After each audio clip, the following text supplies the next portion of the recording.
வணக்கம். நான் உங்கள் ஜெயா.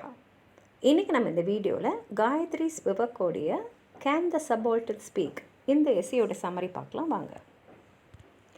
இந்த எஸ்ஸேயில் காயத்ரி இந்த வெஸ்டர்ன் கல்ச்சர்ஸ் எப்படி மற்ற கல்ச்சர்லாம், அதாவது மற்ற நாட்டில் இருக்கக்கூடிய அவங்களுடைய கல்ச்சரெல்லாம் அனலைஸ் பண்ணி இன்வெஸ்டிகேட் பண்ணுறதுன்னு பற்றி தான் எழுதியிருக்காங்க.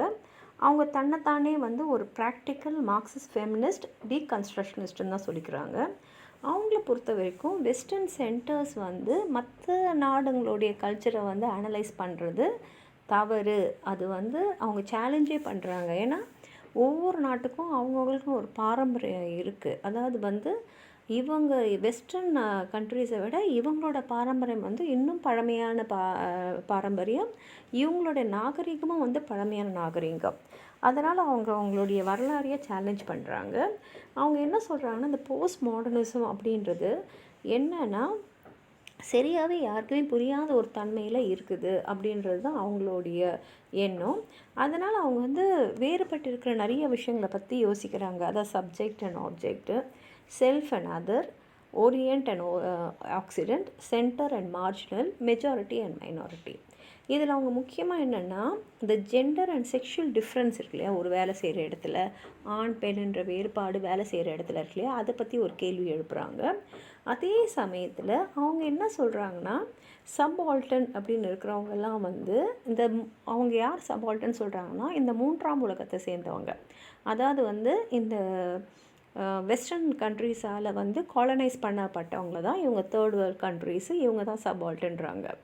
இப்போ இவங்களால் வாயை திறந்து ஏன் பேச முடியலை, இல்லை பேசாமல் இவங்க இருக்காங்கன்னா, இந்த தேர்ட் வேர்ல்ட் கண்ட்ரீஸ்லாம் இந்த ஆண் பெண்ன்ற பேதம் அவங்களுக்குள்ளேயே இருக்குது, இந்த கிளாஸ் பேதம் இருக்குது, காஸ்ட் நிறையா இருக்குது, ரீஜன் இருக்குது, ரிலிஜன் இருக்குது, இந்த மாதிரி நிறைய விஷயம் அவங்களுக்குள்ளேயே இருந்து அவங்கள பிளவுபட்டிருக்கிறதுனால அவங்க எல்லாராலையும் ஒன்றா சேர்ந்து எழுந்து அவங்களோட குரலாக அவங்களுக்கு தேவைகளை அவங்களுக்கு என்ன வேணுன்றதை கேட்க வேண்டிய ஒரு கட்டாயத்துக்கு அவங்கள தள்ள முடியல. ஏன்னா அவங்களுக்குள்ளேயே அவங்களுக்கு நிறைய பாகுபாடு பேதம் எல்லாம் இருக்கிறதுனால அவங்களால ஒத்துமையாக இருக்க முடியல அப்படின்றது இங்கே எடுத்து சொல்கிறாங்க. அதே சமயத்தில் இது எப்படி உருவாச்சு அப்படின்னு சொல்லும் போது அவங்க நிறைய எக்ஸாம்பிள் சொல்கிறாங்க. அதில் ஒன்று பார்த்திங்கன்னா சதி. இப்போ சத்தின்றது என்னென்னா, ஆரம்ப கட்டத்தில் அதாவது இது ஹிந்து முறைப்படி என்ன இருந்ததுன்னா, ஒரு பெண்ணுடைய கணவர் இறந்த உடனே அந்த கணவருடைய சிதையிலேயே அந்த நெருப்பிலேயே அந்த பெண்ணும் தள்ளப்பட்டு அவங்களும் எரிக்கப்படுவாங்க. அப்போ அவங்களோட உயிரும் போயிடும். கணவரோடு சேர்ந்து அவங்க போகிற ஒரு பழக்கம் இருந்திருக்கு. பிரிட்டிஷ் இங்கே வந்த உடனே இல்லை இது சட்டப்படி குற்றம், இது யாரும் செய்யக்கூடாது, தண்டனைக்குரிய குற்றன்ற அளவுக்கு கொண்டு அவங்க அதனால் நிறைய பெண்களை அவங்க அதாவது பிடிக்காமல் அதில் ஈடுபடக்கூடிய பெண்களை காப்பாற்றுற ஒரு சூழ்நிலை வந்தது. இது தடை செய்யப்பட்டது. அதுக்கப்புறம் சத்தி இங்கே நடக்கலை. ஆனால் என்ன ஆச்சுன்னா, பிரிட்டிஷ் அதோட ஆட்சியை இந்தியாவில் நல்லா காலூன்றி நிற்கிறதுக்கு இந்த ஒரு சட்டம் அவங்களுக்கு செஞ்சது. அதாவது என்ன சொன்னாங்கன்னா, பிரிட்டிஷே வெள்ளையர்கள் இந்த ப்ரௌன் விமனை ப்ரௌன் மேன்கிட்டேருந்து காப்பாற்றியிருக்காங்க அப்படின்னு சொல்லிச்சு.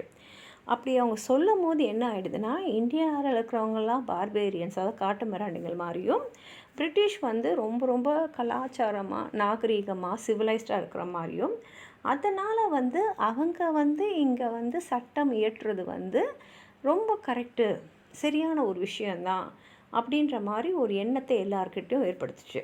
இப்போ நீங்கள் ஒரு அடையாளத்தை ஏற்படுத்த முடியாது, அது ஏற்கனவே நமக்குள்ளே இருக்கும். இப்போ அவங்க ஃபோகால் டெலூஸ்லாம் இந்த எபிஸ்டமிக் வயலன்ஸ், அதாவது இந்த அந்த வெஸ்டர்ன் கல்ச்சரோட நாலேஜை இந்த மூன்றாம் உலகம்னு சொல்லக்கூடிய இவங்களோட காலனிஸ் மேலே திணிக்கிறத இவங்க கிரிட்டிசைஸ் பண்ணுறாங்க. ஏன்னா இந்த வெஸ்டர்ன் அகாடமிக் திங்கிங்கே அவங்கள பொறுத்தவரைக்கும் என்னென்னா, அவங்க நாட்டுக்கு பொருளாதாரத்தை சேர்க்கறதுக்காக அவங்க கொண்டு வந்த சில விஷயங்கள் தான். அதாவது இப்போ என்ன ஆயிடுச்சுன்னா, நாலேஜ் கூட மற்ற பொருள் மாதிரியே யூரோப்லேருந்து இந்த தேர்ட் வேர்ல்ட் கண்ட்ரீஸ்க்கு எக்ஸ்போர்ட் ஆகிட்டுருக்கு. அவங்க என்ன செய்கிறாங்கன்னு நினைக்கணுமோ அதை தான் நம்ம செய்யணும். இது மூலமாக அவங்களுக்கு லாபம் இருந்தால் தான் அவங்க அதை செய்ய வைப்பாங்க, செய்யவும் அனுமதிப்பாங்க. அவங்க லாபம் இல்லாத விஷயத்தெல்லாம் அவங்க செய்ய மாட்டாங்க. இப்போ அறிவுன்றது ஒரு அப்பாவித்தனமோ இன்னசென்ட்டோ கிடையாது. அது எங்கேருந்து உருவாகுதோ அவங்களுக்கு லாபத்தை தரக்கூடிய ஒரு விஷயம். அப்போது வெஸ்டர்ன் நாலேஜ் என்ன பண்ணோன்னா, இந்த தேர்ட் வேர்ல்ட் பீப்புளை வந்து அவங்களுடைய லாபத்துக்காக வேலை செய்ய வைக்கும், யோசிக்க வைக்கும், செயல்பட வைக்கும். இப்போது சிவக்கு என்ன சொல்கிறாங்கன்னா, இந்த லெஃப்டிஸ்ட்லாம் வந்து கிண்டல் பண்ணுறாங்க. ஏன்னா லெஃப்டிஸ்ட்னால் அவங்க தான் அந்த சபால்டன்ஸு. அதாவது அவங்க என்ன நினைக்கிறாங்கன்னா, அதாவது யூரோப்பியன்ஸை தவிர மற்ற எல்லா நாட்டு மக்களும் ஒரே மாதிரி தான், அவங்களுக்கெல்லாம் ஒரே இஷ்யூஸ் தான் இருக்கும், அதாவது ஒரே கஷ்டங்கள் தான் இருக்கும், ஒரே மனநிலை தான் இருக்கும், ஒரே மாதிரி தான் செயல்படுவோம்னு நினைக்கிறாங்க. அதனால் 3 விஷயம் நடக்கும், அதுவும் 3மே நெகட்டிவ் அப்படின்றாங்க. ஒன்று என்னென்னா, இவங்க வந்து வெளியிலேருந்து வந்து இவங்களெல்லாம் வந்து மாற்ற பார்ப்பாங்க. அப்படி மாற்ற பார்க்கும்போது இவங்க எந்த நாட்டுக்கு வராங்களோ அவங்களோட காலனி ஆக்கிப்பாங்க. அப்போது அந்த நாடு அவங்களுக்கு கீழே செயல்பட வேண்டியிருக்கும். 2வது, ஒரு கல்ச்சுரல் யூனிட்டியை ஹெட்ரோஜீனியஸ் பீப்புள், அதாவது வேறு மதத்தை சேர்ந்தவங்களோ இல்லை வேறு பழக்க வழக்கங்களோட உடையவங்கள ஒரே மாதிரியான பழக்கத்துக்கு உட்படுத்துறதுக்கு நினைக்கிறதுக்கு ஒரு சந்தர்ப்பமாக அமைஞ்சிடும். 3வது வந்து என்னென்னா, இப்போது இந்த சபால்டன்ஸ் இருக்காங்க இல்லையா, அவங்க வந்து அவங்களுக்கு தேவைக்கு அவங்களே குரல் கொடுக்காம இந்த வெஸ்டர்னில் இருக்கக்கூடிய இன்டலெக்சுவல்ஸு இவங்களுக்காக பேசணும், இவங்களுக்கு வேண்டியது அவங்க எடுத்து சொல்லணும்னு எதிர்பார்க்குற சூழ்நிலைக்கு தள்ளப்படுவாங்க. கடைசியில் அவங்க வந்து ஒரு எக்ஸாம்பிளுக்கு வந்து ஒரு சாதாரண பெண்ணை பற்றி சொல்கிறாங்க. இது மூலமாகவே நீங்கள் சபால்டனுடைய அந்த நிலைமையை புரிஞ்சுக்கலான்னு. இப்போ புவனேஸ்வரி பாதுரின்னு ஒருத்தங்க வந்து தற்கொலை பண்ணிக்கிறாங்க.